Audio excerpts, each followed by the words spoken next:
Study circle में आप सबका स्वागत।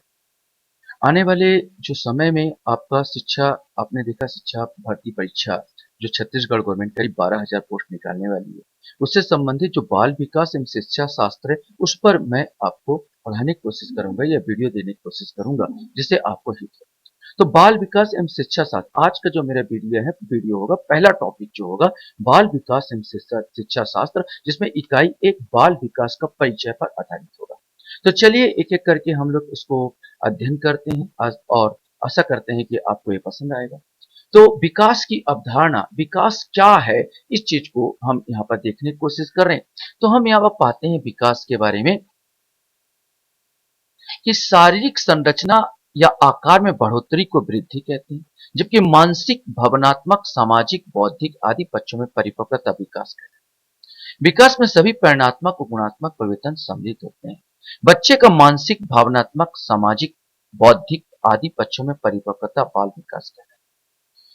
फिर से बोल रहा हूँ, शारीरिक संरचना या आकार में बढ़ोतरी को वृद्धि कहते हैं, जबकि मानसिक, भावनात्मक, सामाजिक, बौद्धिक आदि पक्षों में परिपक्वता विकास कहलाती है। विकास में वे सभी परिमाणात्मक तथा गुणात्मक परिवर्तन सम्मिलित होते हैं।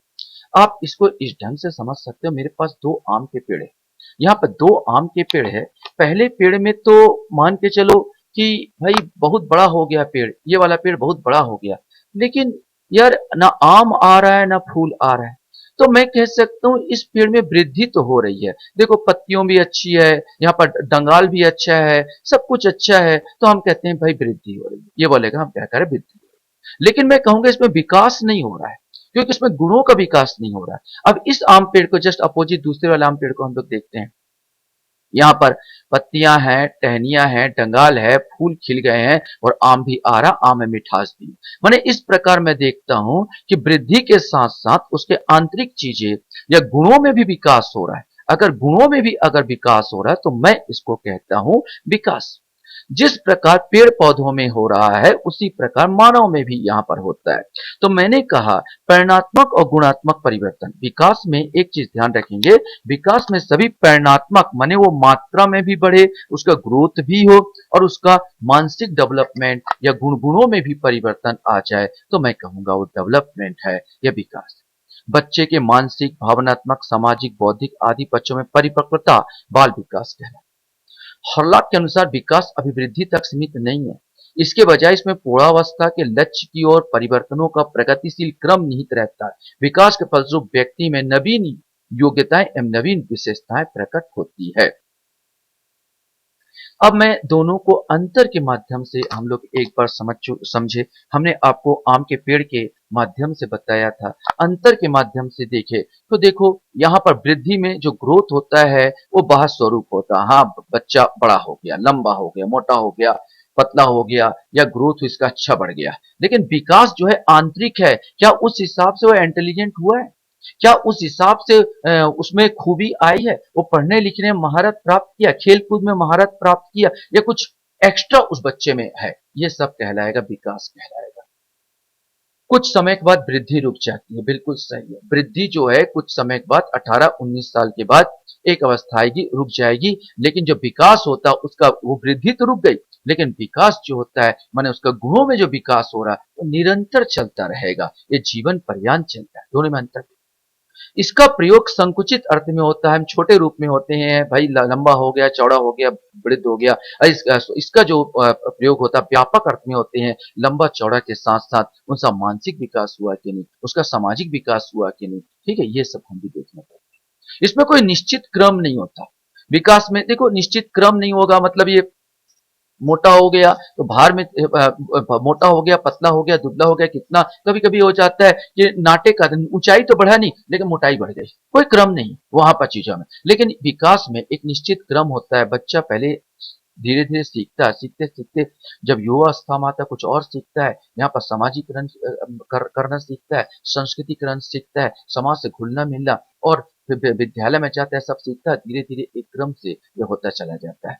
इसका कोई दिशा नहीं है, जो वृद्धि होती है उसका कोई दिशाहीन होती है, और इसमें एक निश्चित दिशा पाया जाता है। मनुष्य एक निश्चित दिशा की ओर, प्रगति की ओर ही अग्रसर होगा। कोई लक्ष्य नहीं होता यहाँ पर इसका कोई, लेकिन इसका कोई निश्चित लक्ष्य अवश्य होता है किसका, डेवलपमेंट, विकास का, कि आपको किस और विकास करना है। बच्चे को पहले ही माता पिता बोलते बेटा बेटा तेरे को डॉक्टर बनना है, तेरे को इंजीनियर बनना है, मैंने मैं एक दिशा पकड़ा रहा हूँ, बेटा तेरे को स्कूल जाना है यहाँ पर, तो स्कूल क्यों जा रहा हूँ, काहे के लिए जाऊंगा, तो एक निश्चित दिशा पकड़ा रहा हूँ उस बच्चे को, मैंने उसका शारीरिक विकास के साथ साथ में मानसिक विकास भी करते जा रहा हूँ। तो एक निश्चित दिशा होता है, सीधे मापा जा सकता है ऊंचाई लंबाई भार, आप कितने 50 किलो को है, 40 किलो को है, ऊंचाई 5 फीट है, 6 फीट है। अब बुद्धि को कैसे नापोगे यार, तो इंटेलिजेंस वैसे आईक्यू का माप आया, लेकिन अभी अथेंटिक नहीं है, मतलब बुद्धि को सीधे नहीं मापा जा सकता, आप प्रत्यक्ष रूप से माप सकोगे डायरेक्ट, मैं अब तोल तोल नहीं सकता भाई आपके पास इतनी बुद्धि है, लेकिन बता सकता हूँ कि आपका भार कितना है, 50 किलो का है, 50 या 60 किलो का है। तो इस प्रकार दोनों में अंतर है, और इन अंतरों के द्वारा आप समझ सकते हैं। तो एक चीज और अपन यहाँ पर देखते हैं, विकास में होने वाले परिवर्तन। भाई विकास में क्या क्या परिवर्तन आ रहे हैं, तो एक एक चीज को थोड़ा सा देखें। तो आकार में परिवर्तन यहाँ पर देख रहे हो, चित्र में ही देख रहे हो, छोटा बच्चा होता है फिर बड़ा हो जाता है, उसके आकार में रूप रंग में परिवर्तन होता है। मैंने अब हम देख रहे हो, केवल हम ग्रोथ की बात नहीं कर रहे, क्या करें, विकास। अब विकास के साथ केवल आकार में बस परिवर्तन होगा, शारीरिक आकार और मानसिक पक्ष दोनों सम्मिलित होंगे। क्योंकि मैं बार बार बोल रहा हूँ डेवलपमेंट की बात किया, तो भाई शारीरिक प्लस मानसिक दोनों सम्मिलित होंगे। तो शारीरिक आकार के साथ साथ बच्चे का मानसिक पक्ष भी बदलता जाता है। मतलब जैसे आकार में परिवर्तन, तो भाषा में भी परिवर्तन होता है। बच्चा पहले तुतलाता, तुतला तुतला के बात करता है, लेकिन कालांतर में स्पष्ट बोलने लगता है, किसी शब्द को स्पष्ट उच्चारण करता है। तो हम कहते हैं आकार में परिवर्तन हो रहा। इसी के अनुसार अनुपात में परिवर्तन हो जाता है। अनुपात में बोले तो जैसे किसी शिशु का धड़ बढ़ता है, तो उसी अनुपात में हाथ तथा पैर में भी वृद्धि होती है। मानसिक विकास में भी एक अनुपात देखा जाता है। शैशव अवस्था में प्रारंभ में संवेगात्मक व्यवहार होता है, उस संवेग के अनुसार, जैसे उसको भूख लगी तो रोने लगता है ना, यहाँ पर संवेग, उसको अगर खुश है तो हंसने खेलने लगता है, पैर पैर पटकने लगता है, संवेगात्मक व्यवहार है। लेकिन धीरे धीरे इन संवेगों का अर्थ जोड़ने लगता है। जब बड़ा हो जाएगा तो भूख लगेगी, बोले मम्मी मेरे को भूख लगी, मुझे खाना दो, इसका एक संवेग का अर्थ जोड़ने लगेगा, और प्रत्यक्षीकरण में विकास होने लगेगा। वो समझ चुका है क्या खाने का चीज है, क्या खाने का नहीं है। छोटा बच्चा नहीं जानता बिल्कुल, वो कुछ किसी भी चीज को मुंह में भरने की कोशिश करता है, वो संवेग से नियंत्रित हो रहा। लेकिन यहाँ पर आप जो उसका अर्थ निकलने लगता है, और ये भी होता है निश्चित अनुपात में होता है ये। इसके बाद हम यहाँ पर देखते हैं कि जो विकास का अगला कड़ी है, पुरानी आकृतियों का लोप। अब देखो इस चित्र में ही स्पष्ट है, ये बच्चा है, बच्चा थोड़ा सा बड़ा हो गया तो थोड़ी बच्ची बन गई, छोटी सी 5-6 साल की, थोड़ा सा और बढ़ गई, 12-13 साल की, थोड़ा सा और बढ़ गई, तो फिर 13 से मैंने किशोरावस्था का आसपास आ गया, और हो गई तो किशोरावस्था हो गया, फिर हो गया तो युवावस्था हो गया।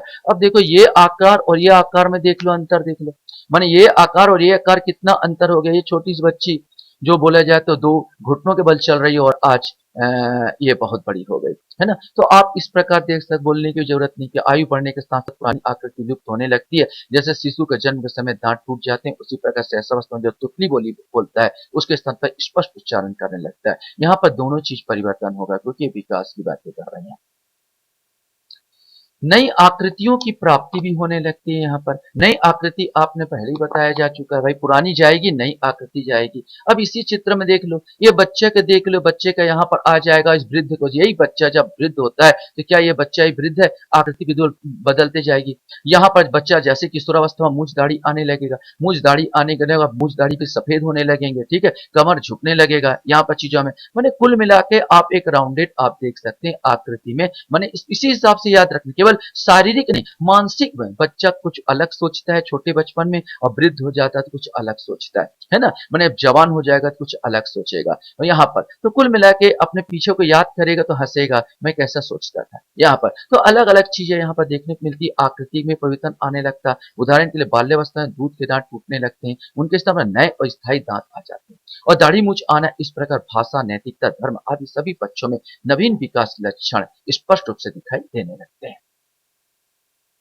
अब विकास के आधार हम लोग देखते हैं, तो विकास के जो आधार है, फाउंडेशन ऑफ डेवलपमेंट की बात करूं तो 2 आधार में बांटा गया है। एक होता है वंशानुक्रम हेरिडिटी और एक होता है पर्यावरण। ये तो मान के चलो यार, वंशानुक्रम हम अपनी माता पिता के कार्बन कॉपी है। हम अपनी माता पिता जैसे मेरे माता पिता होंगे वैसे मैं होऊंगा। भारतीय घर में पैदा हुआ, भारतीय माता पिता तो भारतीय जैसा होऊंगा। अंग्रेज माता पिता होगा तो अंग्रेज जैसा होऊंगा। तो हेरिडिटी का, और केवल शारीरिक रूप नहीं, इसमें सबसे इंपॉर्टेंट है व्यक्ति की जो माता पिता की जो सोच होती है वो भी कभी कभी हावी होती है। मैं आपको गुणों में उनके जो माता पिता गुण होते हैं बच्चे में भी आ जाते हैं। ये हेरिडिटी से हमको मिलता है। वंशानुगत में केवल माता पिता गुण और विशेषताओं का संक्रमण नहीं होता, बल्कि मातृ पक्ष और पितृ पक्ष, केवल माँ और बाप नहीं, ये कहते हैं दादा दादी का गुण भी आ जाता है। मैंने माता पक्ष और पिता पक्ष के कई पीढ़ियों के गुण निश्चित रूप से बालकों में होते हैं। और पर्यावरण भी इंपॉर्टेंट होता है। मनोवैज्ञानिक अध्ययन में इस बात की पुष्टि हो चुकी है कि भौगोलिक, सामाजिक, आर्थिक, धार्मिक, सांस्कृतिक और राजनीतिक आदि पर्यावरण मनुष्य के व्यक्तित्व के विभिन्न पक्षों का विकास प्रभावित होता है। यहाँ पर आपका पर्यावरण अच्छा है, समाज अच्छा है, तो आपका विकास भी बहुत अच्छा होता है। आपका पर्यावरण बेकार है और समाज बेकार है तो उसका विकास भी अवरुद्ध हो जाता है। आपने संभ्रांत घर में बच्चे लोगों को देखा होगा, उनको पढ़ते हुए उनका पर्यावरण अच्छा मिलता, आगे बढ़ जाता है। एक निम्न आय आय वर्ग का, जहाँ को झोपड़पट्टी में रहने वाले बच्चे को आप देखोगे दिन भर खेलते हुए नजर आते, गाली गलौज करते नजर, क्योंकि पर्यावरण नहीं मिला, उस हिसाब से विकास होता है वहां पर चीजों में। अब चलो विकास के सिद्धांत पर, इस पर देखो टेट में बहुत सारे एग्जाम में क्वेश्चन पूछे थे। विकास के सिद्धांत, तो यहाँ पर 10 सिद्धांत यहाँ पर दिए हैं। विकास की दिशा का सिद्धांत हम लोग देखेंगे, principle of development of direction, निरंतरता का सिद्धांत, प्रिंसिपल ऑफ कंटिन्यूटी, व्यक्तिगत व्यक्तिगत भिन्नता का सिद्धांत होता है, principal of A individual difference, निश्चित क्रम का सिद्धांत, प्रिंसिपल ऑफ ए सीक्वेंस, समान प्रतिमान का सिद्धांत, principle of a uniform pattern, परस्पर सह संबंध का सिद्धांत, प्रिंसिपल ऑफ ए को रिलेशन, सामान्य से विशिष्ट प्रकार का सिद्धांत, principle of a general to specific response, अंतः क्रिया का सिद्धांत, प्रिंसिपल्स ऑफ ए इंटरेक्शन, विकास, परिपक्वता और अधिगम के परिणामों का सिद्धांत, development is the rule of a maturity and learning. यहाँ पर देखिए हिंदी शब्द जो अधिगम है, अधिगम का अर्थ होता है लर्निंग, माने सीखना। परिपक्वता तो मैच्योरिटी आप समझ में आ जाएगा, लेकिन बहुत लोगों का अधिगम, सर ये अधिगम क्या है? ये सर लर्निंग है, सीखना है। और व्यवस्थित विकास का सिद्धांत, प्रिंसिपल ऑफ ए ऑर्गेनाइजल डेवलपमेंट, माने व्यवस्थित हो जाएगा, यहाँ पर सिस्टमेटिक बोल सकते हो डेवलपमेंट यहाँ पर। तो ये आपका 10 सिद्धांत यहाँ पर काम करते हैं। इससे संबंधित बहुत सारे क्वेश्चन इस बार के टेट में पूछे गए थे। एक एक चीज को हम लोग देखने की कोशिश करते हैं।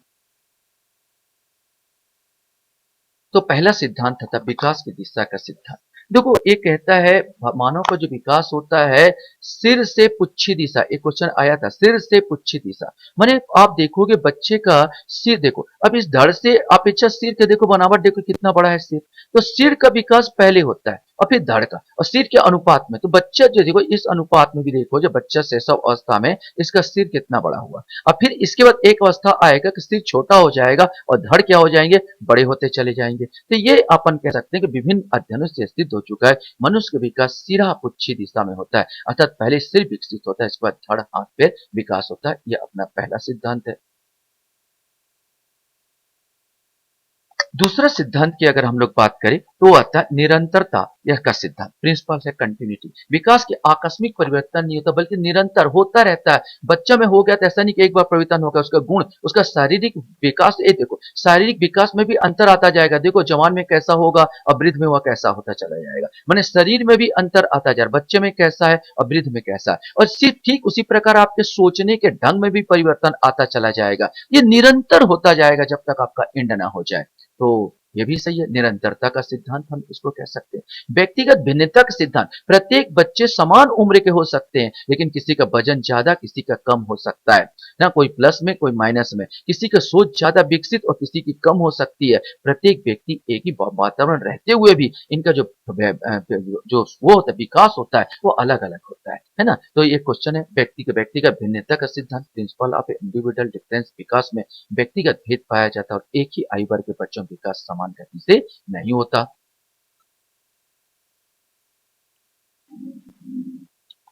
निश्चित क्रम का सिद्धांत, यहाँ पर निश्चित क्रम का सिद्धांत यह देता है कि ये सिद्धांत के अनुसार विकास में क्रमबद्धता होती है। बालक शारीरिक, मानसिक या भाषाई संबंधी विकास क्रमबद्ध ढंग से होते हैं। उदाहरण के लिए गामक विकास माने गामक माने आपका जो चलने वाला होता है उस पर बात करते हैं। तो गामक विकास बालक में सबसे पहले रेंगना प्रारंभ करता है, फिर दीवार या किसी चीज को सहारे खड़ा होता है, फिर एक दो कदम चलता है। इसी प्रकार भाषा विकास में भी क्रमबद्धता होती है। जैसे तीसरे माह में विशेष प्रकार की आवाज निकालता है, सातवें माह में एक अक्षर बोलता है और धीरे धीरे शब्द फिर बोलने लगता है। इकट्ठा वो शब्द नहीं बोलने लगेगा आपको।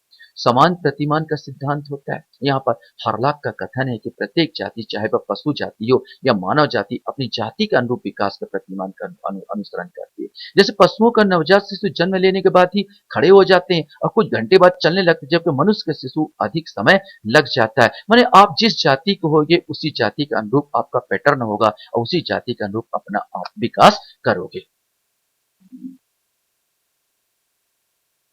नेक्स्ट अपना सिद्धांत जो आता है वो है परस्पर संबंध का सिद्धांत। ये होता है जैसे यदि ऊंचाई, अब सह संबंध मतलब होता है जो वृद्धि और जो विकास है दोनों एक दूसरे से सह संबंधित है। आपका जो शारीरिक जो उतार शारीरिक जो बनावट में जैसे जैसे वृद्धि होगी, व्यक्ति जैसे जैसे लंबा चौड़ा होता चला जाएगा, उस प्रकार मानसिक विकास भी होता चला जाएगा। मैंने जैसे ऊंचाई और लंबाई में वृद्धि होती तो भार बढ़ोतरी होती है। सिंपल सा, ऊंचाई में वृद्धि हो गई, लंबा हो गया तो भार तो ऑटोमेटिक बढ़ेगा ना। यहाँ पर इसी प्रकार जितना अच्छा शारीरिक विकास होता है उतना अच्छा मानसिक विकास होता है। माने शारीरिक विकास के साथ मानसिक विकास हो जाता है। माने एक निश्चित सहसंबंध, दोनों में सहसंबंध है। एक पतला दुबला चिड़चिड़ा सा व्यक्ति हो जाता है, उसका मानसिक विकास का अवरुद्ध हो जाता है अगर उसको कुपोषण से पीड़ित है। उसी प्रकार सामान्य से विशिष्ट प्रक्रिया का सिद्धांत को हम लोग देख लेते हैं। तो ये कहता है विकास में पहले बच्चों में सामान्य अनुक्रियाएं या योग्यताएं विकसित होती है, इसके बाद विशिष्ट योग्यता का विकास होता है। उदाहरण के लिए नवजात शिशु पहले किसी वस्तु को पकड़ने के लिए पूरे शरीर, आपने देखा हो ना, पूरे शरीर को बुलाते हैं तो ऐसा लगता है कोई पाने के लिए उठाए, उसको गोद ले तो पूरे शरीर को उठाने की कोशिश करता है ना। बाद में जब बड़ा हो जाएगा दोनों हाथ फैला देगा। माने ये कहता है सामान्य से क्या करना, विशिष्ट प्रक्रिया का सिद्धांत। पहले एक शब्द बोलेगा, अम्मा, पापा ऐसे बुलवाएंगे और फिर लंबा चौड़ा बोलने लगेगा। यहाँ पर तो सामान्य से विशिष्ट सिद्धांत दिया जाता है। अंतः क्रिया का सिद्धांत बालक का विकास वंशानुक्रम और वातावरण की अंतः क्रिया का परिणाम है। मैंने यहाँ पर वंशानुक्रम और वातावरण जब मैंने पहले ही वर्णन कर चुका है, ये दोनों का अंतः क्रम के वंशानु आपका वंश कैसा है ये भी डिपेंड करता है और वातावरण कैसा है इस पर बच्चे का विकास डेवलप करता है। विकास परिपक्वता एवं अधिगम के परिणामों का सिद्धांत है। यहाँ पर देखो अधिगम माने सीखना, बार बार बोला अधिगम माने सीखना होता है, लर्निंग माने यहाँ पर परिपक्वता मैच्योरिटी एंड लर्निंग का काम होता है। तो परिपक्वता और सीखना एक दूसरे के पूरक है। यदि बालक शारीरिक मानसिक रूप से परिपक्व होगा तो अवश्य उसमें सीखने की मात्रा अन्य बालकों से क्या हो जाएगी, अधिक हो जाएगी।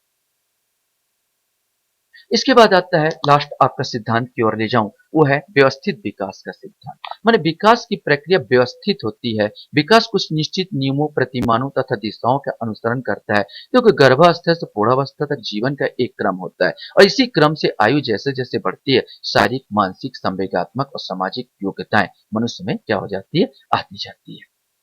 अब थोड़ा सा देख लेते हैं कि विकास को प्रभावित करने वाले कारक कौन कौन से हैं। तो विकास को प्रभावित कर रहा है, कौन से कारक, तो मानसिक योग्यता। आपने देखा होगा कि जितनी अधिक मानसिक योग्यता होगी विकास उतना ही तीव्र गति होगा। यहाँ पर दोनों पूरक है। जैसे विकास दोनों में शामिल बता गया, इसमें शारीरिक और मानसिक दोनों ले लिया जाता है। उदाहरण के लिए तीव्र बुद्धि का शिशु 13 माह में चलने लगता है। देखो अगर तीव्र बुद्धि है उसके पास, बच्चे के पास, तो 13 माह में चलने लगता है। जबकि सामान्य बुद्धि का शिशु 14 माह में चलता है और मंद बुद्धि का शिशु 30 माह में चलता है, माने ज्यादा समय लेगा। उसी प्रकार अगर मंद बुद्धि का है व्यक्ति तो चलने, घूमने फिरने, खेलने कूदने ये सब में टाइम वो करेगा, क्या जायज करेगा, ज्यादा लेगा। अगर शारीरिक रूप से ठीक उसी प्रकार मानसिक योग्यता का संबंध शारीरिक से और शारीरिक का मानसिक से भी होता है। यौन और लिंग सेक्स संबंधित की बात किया जाए तो कौन सा लड़का है या लड़की, यहाँ संबंध मेरा लड़का या लड़की से। जन्म के समय लड़कों की लंबाई लड़कियों से अधिक होती है, परंतु इसके बाद लड़कियों का विकास लड़कों की अपेक्षा तीव्र गति से होने जाता है। अब देखो जन्म में लड़का जो होगा बड़ा होगा, लेकिन थोड़ा देर बाद होगा लड़की जल्दी विकास करती है, किसकी अपेक्षा, लड़कों की अपेक्षा। ठीक, लड़कियों में विकास कर्ण परिपक्वता भी लड़कों से क्या आ जाती है, पहले आ जाती है। फिर ग्रंथियां की बात करें, ग्लैंड्स की बात करें, तो आप जानते हैं कि मनुष्य में जो हार्मोन्स निकलते हैं, ग्लैंड्स द्वारा हार्मोन्स निकलते हैं और ये भी हमारे व्यवहार को परिवर्तित कर देते हैं। मूछ दाढ़ी निकलने के लिए भी हार्मोन की जरूरत होती है। ठीक है, यहाँ पर चीजों में मनुष्य के शरीर में अंतःस्रावी ग्रंथियां पाई जाती है। इनमें एक विशेष प्रकार का रसायन होता है जो सीधे रक्त में मिलकर विकास को प्रभावित करता है, जैसे थायराइड ग्रंथि, थाइमस ग्रंथि और पीनियल ग्रंथि। किसी में कम हुआ तो विकास कम हो गया, किसी में ज्यादा हुआ तो विकास ज्यादा हो गया। पोषक तत्व भी इंपॉर्टेंट। शैशवावस्था का या तथा बाल्यावस्था में पोषक तत्व की कमी से शरीर में विकृतियां उत्पन्न होती है, जिसका सीधा प्रभाव मानसिक विकास पर पड़ता है। फिर हमारे पास आता है आपका शुद्ध वायु एवं प्रकाश। नो डाउट यार, शुद्ध वायु और प्रकाश तो हमको चाहिए ही। जिस प्रकार पत्थर के नीचे दबी घास पीली पड़ जाती, आपने देखा होगा, पीली हो जाती, इसी प्रकार मनुष्य विकास के लिए शुद्ध वायु और प्रकाश आवश्यक होती है। बीमारी और चोट में भी प्रॉब्लम करता है। रुग्ण व्यक्ति के शारीरिक मानसिक विकास अवरुद्ध हो जाता है। और संस्कृति बंद रूढ़िवादी संस्कृति की अपेक्षा खुली संस्कृति वाले समाज में व्यक्ति के विकास अधिक अवसर होते हैं। तो साफ है, आपका रूढ़िवादी संस्कृति है, आपको बाहर निकलने, लड़की लोगों का जैसे बाहर नहीं निकलने दिया जा रहा, आपको कैद करके रखा जा रहा है, तो आपका विकास अवरुद्ध होगा। किनकी अपेक्षा? जो जो बच्चे बाहर घूम रहे हैं, जा रहे हैं। तो नो डाउट आपकी संस्कृति भी डिपेंड करती है कि आपके विकास में। और प्रजाति कारक भी है। वैसे अधिकांश अध्ययन में इसको माना नहीं जाता, लेकिन है ये जरूर कि अध्ययन में किताब के अनुसार अध्ययन में स्पष्ट होगा अमेरिका में सफेद चमड़े के जातियों को बौद्धिक स्तर काले रंग की जातियों से अधिक होती है, लेकिन शारीरिक क्षमता में बात की है तो काले रंग की जातियों में सफेद रंग की जातियों से श्रेष्ठ होती है। दौड़ने कूदने में अभी भी देखो निग्रो लोग सबसे आगे होते हैं, उनका कोई मुकाबला नहीं। उसेन बोल्ट को देख लो, कितने रफ्तार से भागता है। परिवार में स्थान देखा गया कि परिवार में द्वितीय, तृतीय और चतुर्थ बच्चे का विकास प्रथम की अपेक्षा अधिक तीव्र होता है। क्यों? देखो, प्रथम बच्चा जब पैदा हुआ तो उसको कोई बच्चा अनुसरण करने को नहीं मिला, लेकिन जब दूसरा बच्चा जब पैदा हो जाएगा तो अपने बड़े भाई जैसा काम करेगा, नकल करेंगे और बड़े भाई का अनुसरण वो काम करने लगता। तीसरा बच्चा अपने दोनों भाइयों का अनुसरण करेगा। इस प्रकार जो दूसरे तीसरे होते हैं उनको ज्यादा अवसर मिलता है। इसी प्रकार परिवार में ये बोला जाता है आपका स्थान कौन सा है, उस प्रकार आपका विकास डेवलप होगा। आशा करता हूँ ये वीडियो आपको अच्छा लगा होगा। वीडियो वॉच करते हो तो अच्छी बात है, कोई प्रॉब्लम नहीं। वॉच करने के लिए धन्यवाद। और मैं बता सकता हूँ कि ऐसे ही मैं रोज तो नहीं बोल सकता, लेकिन जब भी समय मिलेगा तो आपके बाल विकास वाला मैं कवर करने की मैं जरूर कोशिश करूंगा कि सिलसिलेवार धीरे धीरे मैं इसको कवर करता चलूँ। आप लोग मेरे वीडियो को वॉच करते हो, धन्यवाद। Thank you very much.